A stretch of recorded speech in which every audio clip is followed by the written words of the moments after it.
सीतापुर नाम के एक गांव में लोग बहुत हंसी खुशी रहा करते थे। उस गांव में एक बहुत गरीब परिवार रहता था। उस परिवार में मोहन, उसकी बीवी लता और उनका 8 साल का बेटा चीकू रहते थे।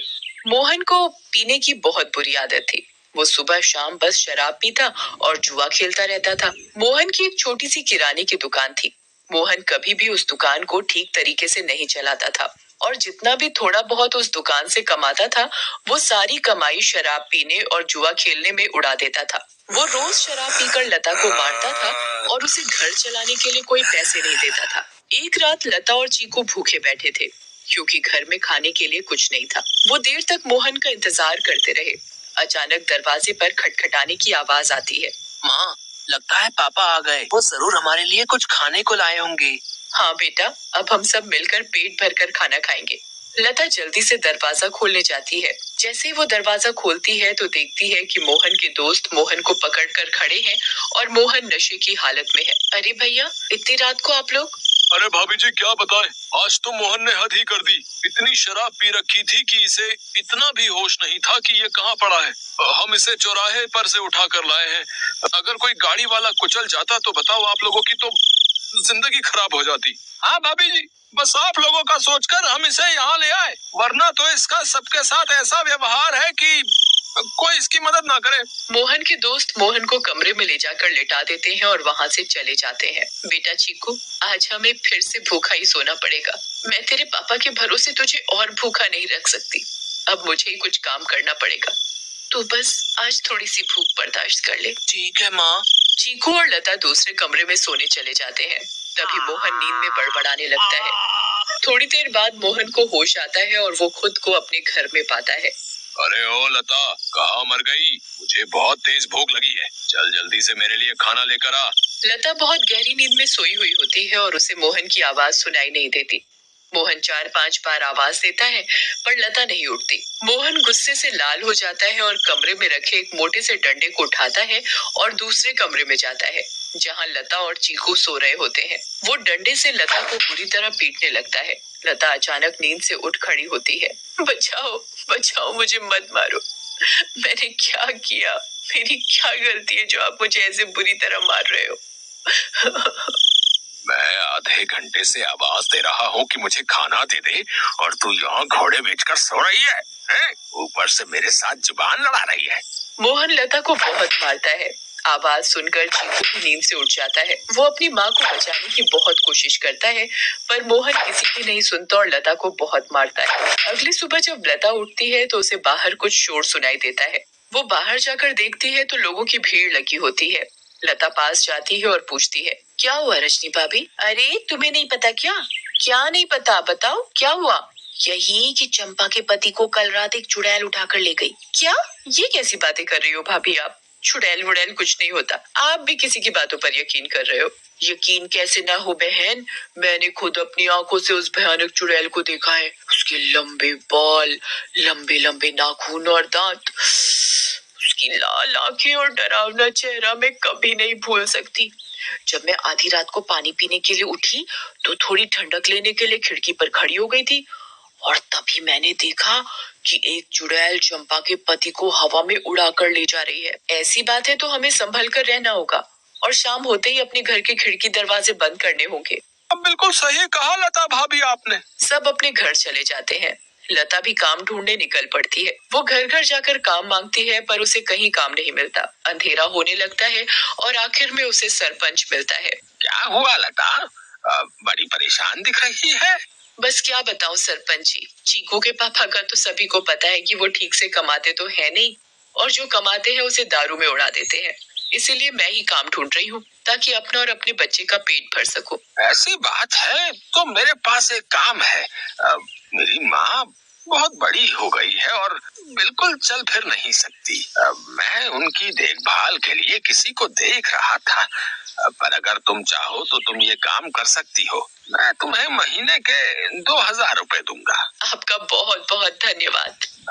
बस एक दिक्कत है कि तुम्हें देर रात तक रुकना होगा, जब तक कि वो सो नहीं जाती। मुझे मंजूर है सरपंच जी।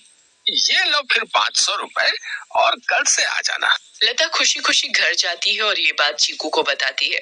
दोनों बहुत खुश हो जाते हैं। तभी वहाँ मोहन आ जाता है। क्या बात है? किस बात की इतनी खुशी मनाई जा रही है? मुझे उनकी बड़ी माँ का ध्यान रखना होगा, जिसके बदले वो मुझे पूरे 2000 रुपए देंगे। तो कहीं भी जाकर मर, मुझे कोई फर्क नहीं पड़ता, बस मुझे दारू पीने के लिए पैसे मिलने चाहिए। तभी मोहन को लता के हाथ में कुछ पैसे दिखते हैं।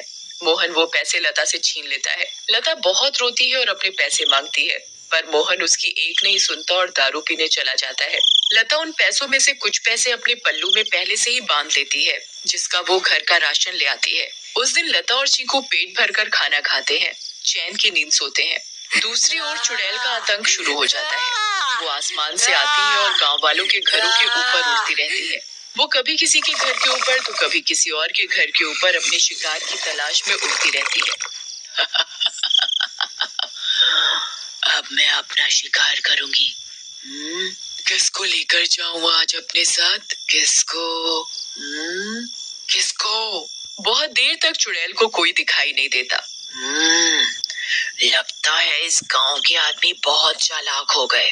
अब इन्होंने रात को निकलना ही बंद कर दिया।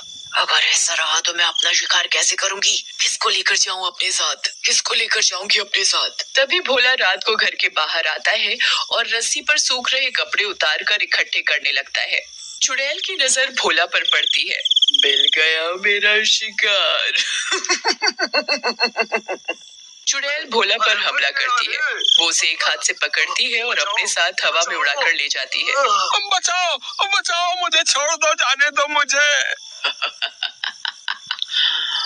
तू तो मेरा आज का शिकार है, ऐसे कैसे छोड़ दूं? तभी भोला की बीवी बाहर भोला को देखने आती है। उसे भोला घर के बाहर कहीं नहीं दिखता, पर फिर उसकी नजर ऊपर जाती है और वो देखती है कि चुड़ैल उसके पति को लेकर जा रही है। रेखा ये सब देखकर बेहोश ही हो जाती है और सुबह जाकर उसे होश आता है। होश आते ही वो अपने पति को हर तरफ ढूंढने लगती है, पर वो कहीं नहीं मिलता।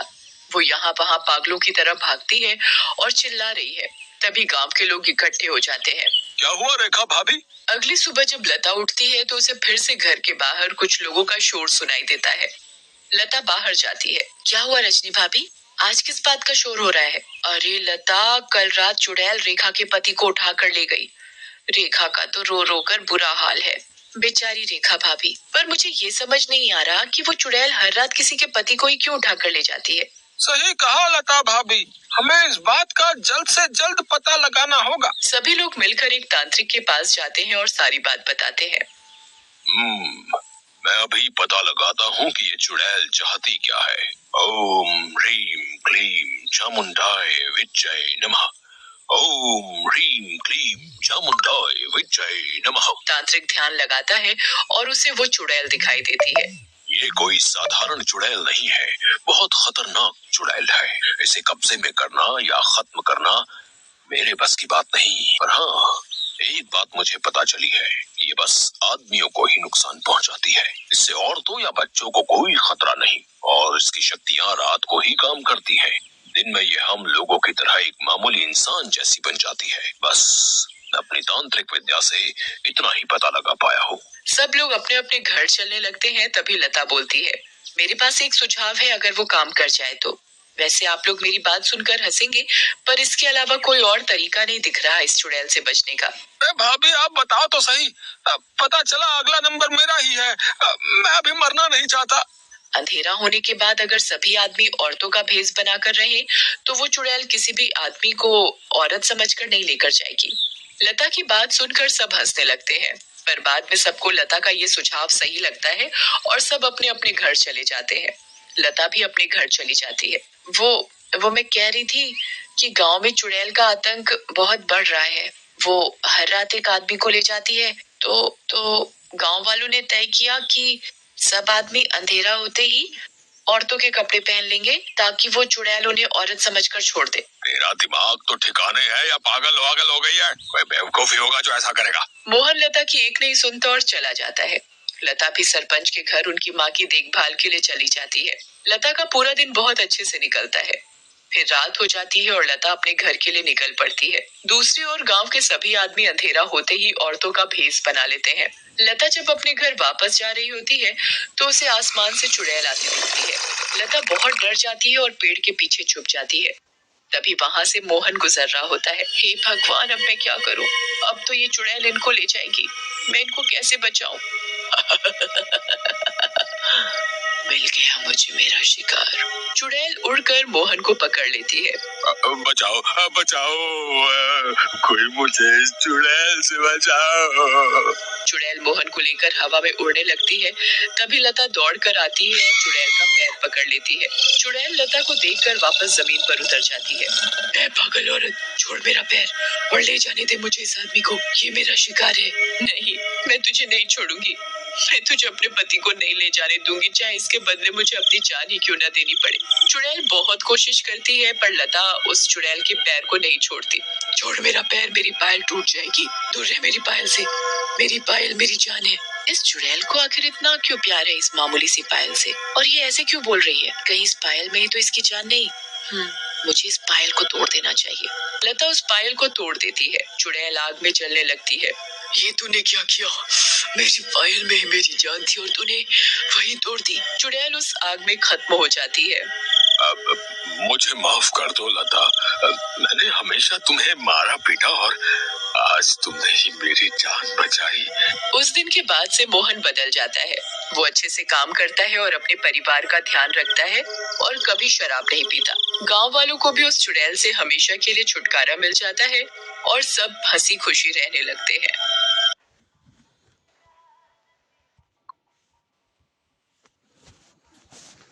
एक समय की बात है। गोकुल नाम की सोसाइटी में एक परिवार रहने आया। वो लोग उस सोसाइटी में नए नए ही आए थे। उस परिवार में राहुल, सविता और उनका 10 साल का एक बेटा भाविक रहता था। जैसे ही भाविक सोसाइटी के गेट के बाहर तक पहुंचता है, तभी से ही अपने सवाल जवाब शुरू कर देता है। वाओ पापा, ये कितनी सुंदर सोसाइटी है। क्या हम इसी सोसाइटी में रहेंगे? हाँ हाँ बेटा, हम लोग इसी सोसाइटी में रहेंगे। देखो तो हमारा भाविक कितना खुश नजर आ रहा है। अब तो मेरे यहाँ पर नए नए दोस्त बनेंगे, कितना मजा आएगा। हाँ हाँ बेटा, बहुत मजा आएगा। चलो अब अंदर चलो। जैसे ही वो लोग सोसाइटी के अंदर कदम रखते हैं, तभी जोर जोर से हवा चलने लगती है और भाविक को कुछ अजीब सा महसूस होने लगता है। मम्मी देखो तो, हमारे आते ही ये कितनी जोरों से हवा चलने लगी है। मुझे कुछ अजीब सा भी लग रहा है। नहीं बेटा, ये बस तुम्हारा वहम होगा। बच्चा समझकर सविता भाविक की बात को नजरअंदाज कर देती है। वो लोग अपने फ्लैट पर पहुंचते हैं। चलो चलो, अब आप दोनों जल्दी से फ्रेश हो जाओ, सोने का समय हो गया है। हाँ, क्योंकि कल मुझे इंटरव्यू के लिए भी जाना है। भाविक, राहुल और सविता कमरे में जाकर सो जाते हैं। ऐसे ही चलते चलते उन्हें 1 महीना बीत जाता है। एक दिन राहुल का बॉस उसे ऑफिस के काम से सूरत जाने को कहता है। ये तो कितनी अच्छी खबर है। मैं ये बात सोसाइटी जाकर सविता और भाविक को बताऊंगा, तो वो दोनों भी बहुत खुश हो जाएंगे। राहुल घर जाकर ये बात सविता और भाविक को बताता है। सविता, ओ सविता, कहाँ हो तुम? तुम्हें एक खुशखबरी देनी है। अरे हाँ हाँ, क्या हुआ? इतना क्यों चिल्ला रहे हैं आप? हाँ पापा, क्या हुआ? आप इतने खुश क्यों नजर आ रहे हो? अरे खुश ना हो तो क्या करूं, बात ही ऐसी है। अब आप बताएंगे भी, क्या बात है? मुझे मेरी नौकरी की तरफ से सूरत ले जा रहे हैं। बहुत बड़ा प्रोजेक्ट है।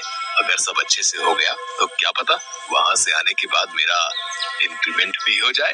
अरे वाह, ये तो बहुत अच्छी खबर है। वाओ पापा, आप तो सूरत जा रहे हो। मैं भी जाऊंगा, मैं भी जाऊंगा। बेटा, मैं तुम्हें अपने साथ नहीं ले जा सकता। और सविता, तुम मेरा सामान पैक कर दो। मुझे आज ही रात 12 बजे तक निकलना है। मैं बस कुछ ही दिनों के लिए जा रहा हूँ। सविता राहुल का सामान पैक कर देती है और राहुल उसे रात 12 बजे सूरत के लिए निकल जाता है। चलो भाविक, अब तुम भी जल्दी से दूध पीकर कमरे में सोने चलो। ठीक है मम्मी। सविता और भाविक अपने कमरे में चले जाते हैं। सविता तो सो जाती है मगर भाविक को नींद नहीं आती। बहुत तेज बारिश होने लगती है।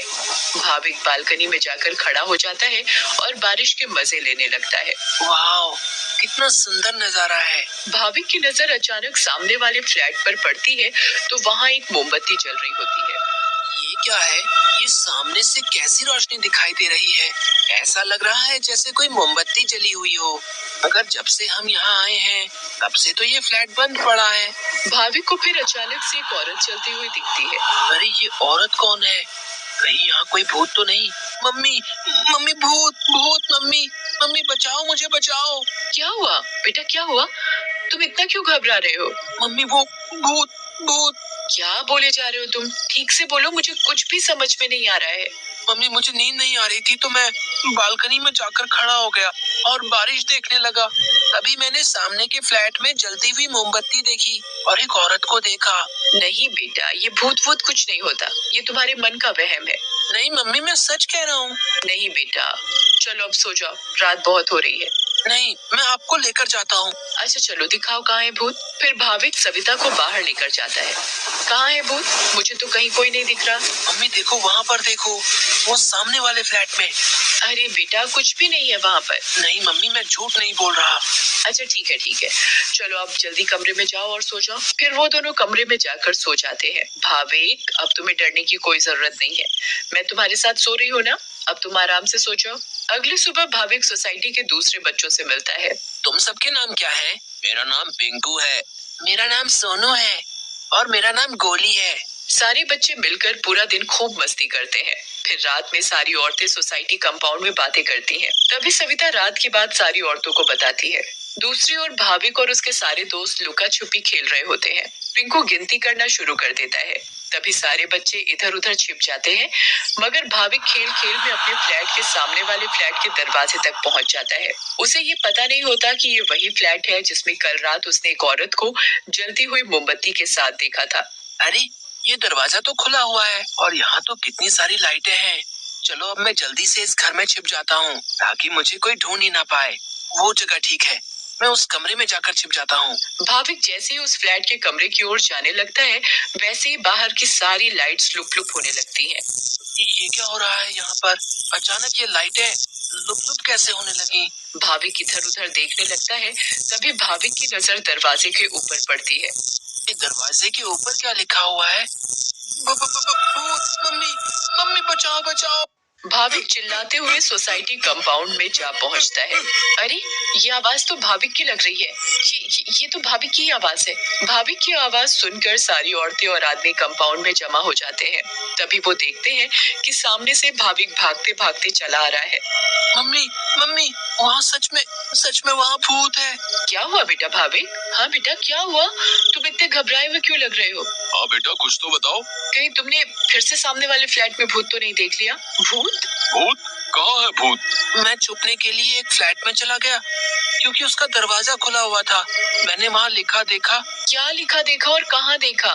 कि यहाँ से चले जाओ वरना मैं तुम्हें मार दूंगी। चलो बेटा, तुम हमें वहाँ लेकर चलो। हाँ हाँ, चलो अंकल, मैं आपको वहाँ लेकर चलता हूँ, आप खुद ही देख लेना। भाविक सभी लोगों को उस फ्लैट में लेकर जाता है। कहाँ लिखा है बेटा? अरे, यहीं तो लिखा था। चलो भाई, यहाँ तो कुछ भी नहीं है। बेटा भाविक, चलो अब चलो। सभी लोग भाविक को वहाँ से ले जाते हैं, मगर भाविक उस दरवाजे को देखते देखते चलता है। नहीं अंकल, मैं सच बोल रहा हूँ। हमें इस बच्चे की बात एक बार मान लेनी चाहिए और आज रात मिलकर सोसाइटी पर नजर रखनी चाहिए। हाँ, आप सही बोल रहे हो। क्या पता ये सब सच हो। तो ये तय रहा कि आज रात हमारे पति सोसाइटी की देखभाल करेंगे।